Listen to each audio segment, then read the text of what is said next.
Addressing the Milo Seig Heil controversy. On October 5th, 2017, BuzzFeed put out this video which shows Milo Yuffalufficus singing karaoke, God Bless America, and then if you notice in the audience is Richard Spencer. Now that for me raises a bunch of red flags because Richard Spencer is, he is an ethno-nationalist. That's something he himself declares. I don't know, I call it crypto views. It's like the Traditionalist Workers' Party. He has certain views that he couches very carefully rather than just coming right out and saying it. But the controversy is that members of the audience are Seig Heiling while Milo, a Jewish/Greek Catholic gay man, is singing God Bless America.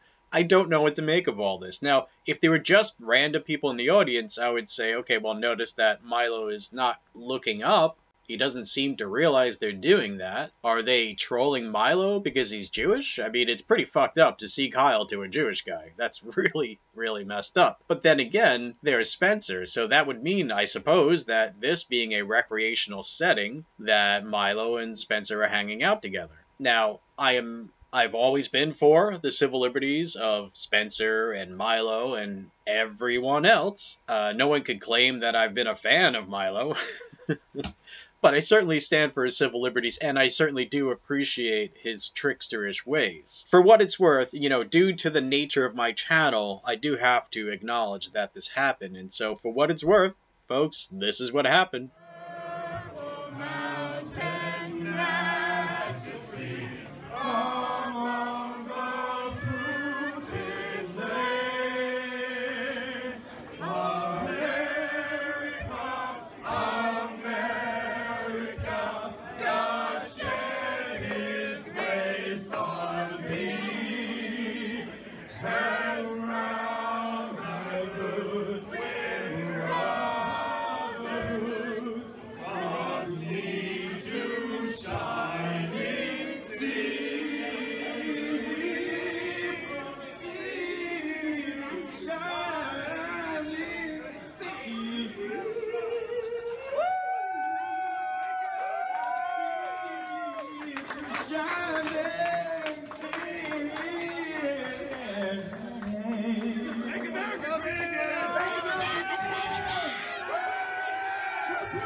The day after BuzzFeed put out this video, Milo himself put out the following video. It's basically a compilation of many familiar, well, for some of us, familiar clips of him very clearly denouncing white supremacy. Repeatedly in my college talks talk about how white power and white supremacy and white nationalism is not the answer. If you allow groups by virtue of their skin color, or their sexuality, or their gender, to operate by different rules to other people, people are going to end up hating each other. It is poisonous and toxic when you judge people by their skin color, their sexuality, or their gender. Fuck you! How fucking dare you call me a white supremacist? My preference is that we do something that somebody once said, which is judge people by the contents of their character, not the color of their skin. The amount of black dick that's been in my mouth.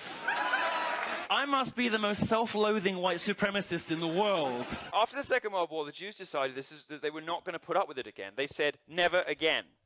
And Israel has been absolutely steadfast, resolute in protecting itself. And have been very admirable in doing so. White pride, white nationalism, white supremacy isn't the way to go. And you shouldn't give a shit about skin color, you shouldn't give a shit about sexuality, you shouldn't give a shit about gender, and you should be deeply suspicious of the people who do. It's a lie, and it's designed to suggest that I am, I am or have some sympathy with white nationalists or white supremacists. It's fucking disgusting. Do you think it's reasonable to call me alt-right, given that alt-right is now synonymous with neo-Nazi? Do you think it's reasonable? Do you think it's right? Do you think you should be doing it? Just stop. It's ridiculous. It's used as a way to undermine people, to insinuate that there's something nefarious or sinister. You're basically calling me a neo-Nazi. How much black dick do I have to suck for you to stop calling me a neo-Nazi? Do you consider yourself a white nationalist? No. Isn't that what some people would think of when they hear of you don't like the changing face of places like No, London, I'm talking about culture, not race. Muslims coming in? No, I'm talking about culture, not race, and it's typical of someone like the BBC to try to conflate the two, because I'm what they want to asking you do, a question. well, what they want to do is to suggest that if you're proud of your country and the ideals on which your country is founded, that somehow makes you a racist. It doesn't. I'm not talking about skin color. I don't care about skin color. All my boyfriends are black. I don't give a toss about skin color. However, this doesn't address the whole question of why would he be hanging out in a bar with Richard Spencer and stuff. I guess it's possible they showed up and he didn't know it. I really don't know. Make what you will of all of this. I don't know. If this is an indication that Milo actually is some sort of neo-Nazi or whatever, well, I still stand for his civil liberties. Very little has changed for me about Milo. I've never been one to agree with everything he says, so oh well. Well, there you go, folks. Make what you will of this. I don't know what this actually means. For me, it doesn't change my position on anything because, I've never been a huge fan of Milo anyway. But civil liberties are civil liberties, and that's that. So there you go. Peace for the peaceful, tough love, equality of opportunity, not of outcome, and freedom for those who respect the freedom of others. Thanks for watching.